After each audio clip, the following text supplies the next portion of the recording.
Welcome to Music History Monday for December 4th, 2023.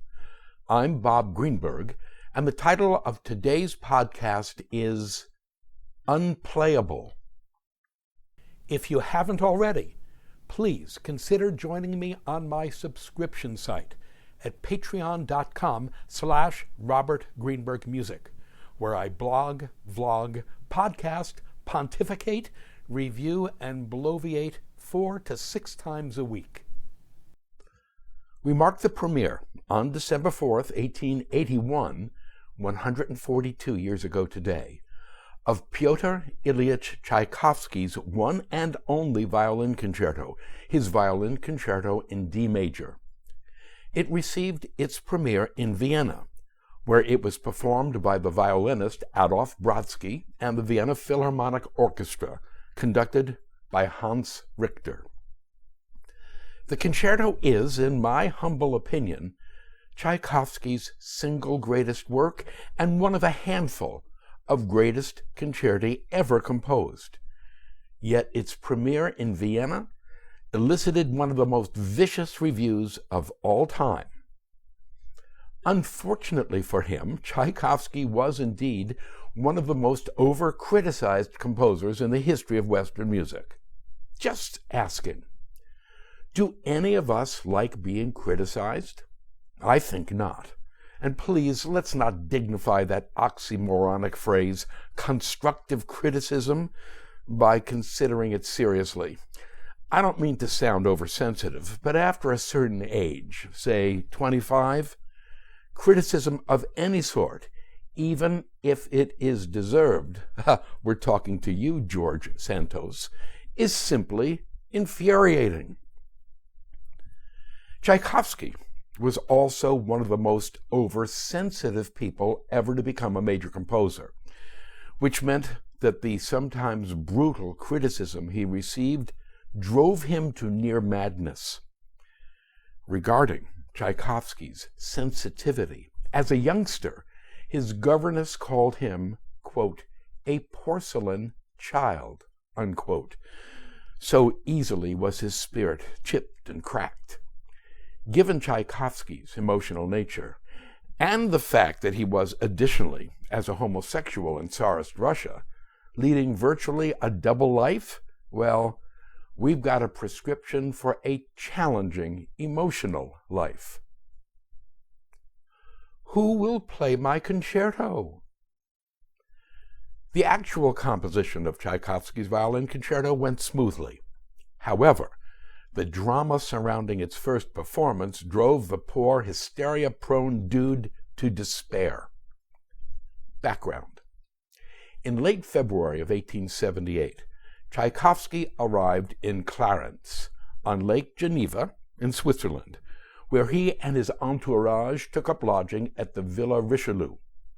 Tchaikovsky was on the mend from his epically disastrous marriage to a frankly crazed former student of his named Antonina Milyukova. The marriage had lasted less than 3 months, from July 18th to October 7th, 1877, at which time Tchaikovsky had a complete nervous breakdown and was spirited out of Moscow by his brothers.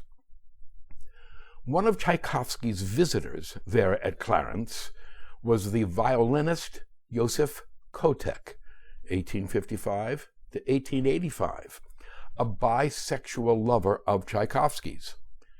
Tchaikovsky and Kotek engaged in all sorts of activities there in Clarence, some of them even musical, and Tchaikovsky, feeling rejuvenated and inspired, sketched and orchestrated his entire violin concerto in under a month. Tchaikovsky wanted to dedicate the concerto to Kotek. He really did. But he didn't dare, because he was terrified by the gossip he believed the dedication would inspire. So instead, he dedicated it to a faculty colleague at the Moscow Conservatory, the then world-famous violinist Leopold Auer, 1845 to 1930. Politically, it was a savvy choice. Tchaikovsky knew that Auer's fame would give the concerto the sort of cachet that would ensure its success. Sadly, Tchaikovsky's plan blew up in his face when Auer pronounced that the solo part was unplayable.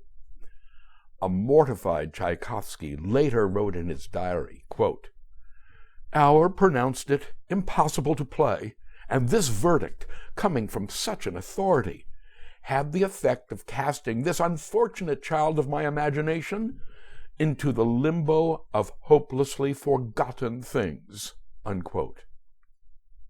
Hesitantly, sheepishly, Tchaikovsky went back to Kotek and offered him the dedication and the premiere performance. But Kotek, peeved that Tchaikovsky had approached Auer, not only told Tchaikovsky to make like a tree and leave, but then also pronounced the piece to be unplayable, and this from someone who had played through every single note of it while it was being composed. Truly, hell hath no fury like a violinist spurned. The premiere and the review. For the next 2.5 years, Tchaikovsky did everything he could to secure a performance of the concerto until finally the Russian violinist Adolf Brodsky, 1851 to 1929, consented to perform its premiere. In gratitude, Tchaikovsky rededicated the concerto to Brodsky. That premiere took place in Vienna on December 4th, 1881, 142 years ago today, at a concert given by the Vienna Philharmonic Society. The performance went well enough, but the reviews, alas, were savage. Eduard Hanslick, the most important critic in Vienna, wrote this in Vienna's New Free Press, quote, "The Russian composer Tchaikovsky is an inflated talent without discrimination or taste. Such is also his long and pretentious violin concerto. For a while it moves musically, and not without spirit. But soon vulgarity gains the upper hand. The violin is no longer played, it is pulled, torn, shredded. The second movement adagio is on its best behavior, but it breaks off to make way for a finale that transfers us to the brutal and wretched jollity of a Russian holiday. We see plainly the savage, vulgar faces. We hear curses. We smell vodka." Friedrich Vischer once observed, speaking of obscene pictures, that they stink to the eye. Tchaikovsky's Violin Concerto gives us for the first time the hideous notion that there can be music that stinks to the ear, unquote. Ha! No constructive criticism there. That's got to be among the worst reviews of all time. Tchaikovsky was so offended by Hanslick's review that he actually memorized it and was able to recite it in the original German to the day he died. Honestly, it's hard for us to fathom how a concerto so beautiful and beautifully written could possibly have elicited such a review. Thankfully, there is a happy ending to this story because Tchaikovsky's Violin Concerto quickly became a pillar of the repertoire, which it remains to this day. And Leopold Auer soon enough realized how very wrong he had been. He apologized to Tchaikovsky, learned to play the presumably impossible violin part, and became one of the concerto's greatest champions, performing it across Europe and North America and introducing it to his students, among them Misha Elman, 1891 to 1967, and Jascha Heifetz, 1901 to 1987. On occasion, rare occasion, there is indeed some justice in this world. Unfortunately, this was not the first time a concerto by Tchaikovsky was declared to be unplayable. For our information, in 1874, the presumed dedicatee of his Piano Concerto No. 1 in B minor, Nikolai Rubinstein, likewise declared the nearly complete piano concerto to be unplayable. Tchaikovsky was crushed, though Rubinstein, like Leopold Auer a few years later, was soon proven wrong when the concerto was picked up by the pianist Hans von Bülow and performed before ecstatic audiences across Europe and North America. Von Bülow performed the concerto an astonishing 139 times during his American tour of 1875. Needless to say, a grateful Tchaikovsky rededicated the concerto to von Bülow. Both Leopold Auer's and Nikolai Rubinstein's initial reactions to Tchaikovsky's concerti stand together as a single cautionary tale. Think before you reject. Conclusions. The list of presumably unplayable works that went on to become concert staples is a long one. Niccolò Paganini's Caprices, Franz Liszt's Transcendental Etudes, Mile Balakarev's Islami, Sergei Rachmaninoff's Piano Concerto No. 3, which is, according to Alex Wade, quote, a savage, relentless exposure to everything the keyboard can throw at anyone who dares to take it on, unquote. Samuel Barber's Violin Concerto, Georgy Ligody's Etudes for Piano, these and many other works were all deemed to be unplayable until someone came along and played them.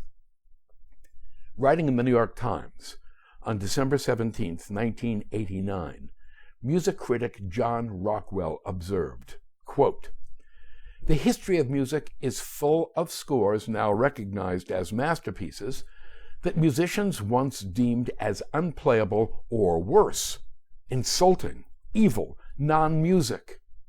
Beethoven's late string quartets, Wagner's operas, even Aaron Copland's Short Symphony all fall into that category, unquote. And so it will always be.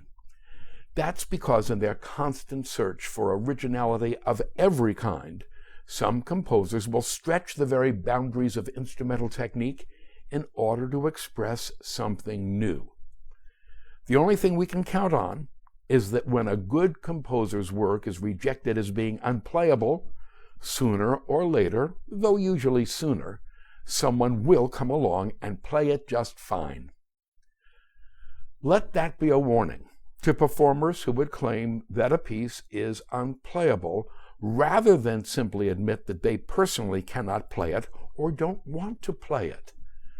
Having inevitably been proven wrong, those performers will be remembered forever for their poor judgment.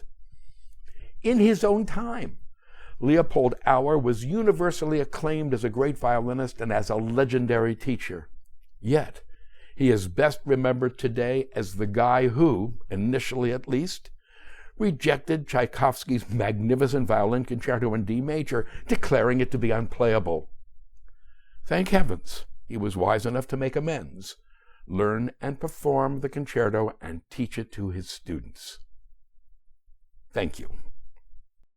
To sample and download one or all of my many courses on subjects musical produced by the Great Courses/The Teaching Company, please visit my website at robertgreenbergmusic.com.